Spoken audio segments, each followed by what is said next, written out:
Merci de nous rejoindre sur Philly Radar. Le plus haut commandement militaire américain à la tête de l'Afrique comme en Afrique a lancé un avertissement sévère concernant l'expansion rapide des groupes terroristes dans la région du Sahel.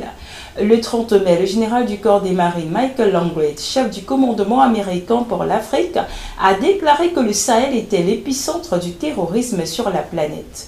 Le général du corps des marines américain Michael Langley a fait cette déclaration lors d'un point de presse numérique lors de la conférence des chefs de la défense africain 2025, le principal forum africain permettant aux dirigeants militaires de relever les principaux défis de sécurité à travers le continent. Il a souligné l'aggravation de la crise sécuritaire qui menace non seulement les pays africains touchés, mais pose également des risques potentiels pour la sécurité mondiale, y compris celle des États-Unis. Le général Langley a décrit le Sahel qui comprend le Mali, le Burkina Faso et le Niger comme un point d'éclair de conflits prolongés et d'instabilité croissante. En Afrique du Sud, Pretoria ouvre une enquête sur les blocages d'enquêtes liés à l'apartheid. 30 ans après la fin officielle du régime de l'apartheid, l'Afrique du Sud s'attaque à une zone d'ombre de son histoire judiciaire. Le gouvernement de Pretoria a mis en place une commission d'enquête indépendante chargée de faire la lumière sur les interférences qui auraient entravé des investigations liées aux crimes du régime ségrégationniste. La mission confiée à cette commission est double. Vérifier si la police sud-africaine a été empêchée d'enquêter sur certains dossiers sensibles et déterminer si des poursuites ou des indemnisations peuvent être engagées au profit des familles des victimes. Depuis de nombreuses années, des allégations d'ingérence dans cette affaire sont formulées. Cette ingérence présumée est considérée comme la cause d'un retard inacceptable dans l'enquête et les poursuites relatives aux crimes brutaux commis sur l'apartheid, a déclaré le président Cyril Ramaphosa dans un communiqué évoquant la douleur persistante des familles en quête de vérité.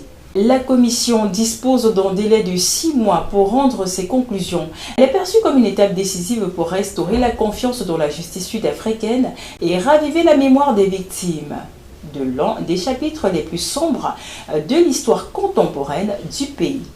En visite officielle en Côte d'Ivoire, le Premier ministre sénégalais Ousmane Sonko a été accueilli avec des honneurs par son homologue ivoirien Robert Bougri-Mambé. Au-delà des discussions bilatérales, le chef du gouvernement sénégalais a été décoré selon les rites de la tradition Akan, l'une des plus anciennes et respectées de l'Afrique de l'Ouest, soulignent plusieurs médias locaux. Lors de cette rencontre marquée par une forte symbolique d'unité, Ousmane Sonko a lancé un appel à une intensification des liens économiques entre les deux pays. Nous devons multiplier les accords de coopération et veiller à leur suivi rigoureux, a-t-il déclaré, en insistant sur la nécessité d'un sursaut économique sous-régional. Un appel reçu avec bienveillance par le Premier ministre ivoirien qui a salué cette volonté de renforcer des partenariats stratégiques entre Dakar et Abidjan. L'Égypte récupère un pan de son histoire. Ces objets archéologiques issus de l'Afrique égyptienne, exportés illégalement puis saisis en France en janvier dernier, ont été officiellement remis à l'ambassade d'Égypte à Paris, a annoncé le ministère égyptien du Tourisme et des Antiquités. Parmi les artefacts restitués figurent des pièces d'une rare valeur symbolique et historique, une statue en bois représentant le dieu funéraire Anubis, un sarcophage miniature à vocation commémorative, 2 mains sculptées en bois, une statue en céramique, ainsi que 3 rouleaux de papyrus aux inscriptions anciennes. Ces objets qui témoignent du raffinement artistique et des croyances de l'Égypte antique avaient illégalement été introduits sur le marché international de l'art avant d'être repérés et confisqués par les autorités françaises. Le ministre égyptien a indiqué que les pièces seront exposées au musée égyptien de Tahrir, à proximité de la place centrale du Caire, au lieu de la conservation du patrimoine pharaonique.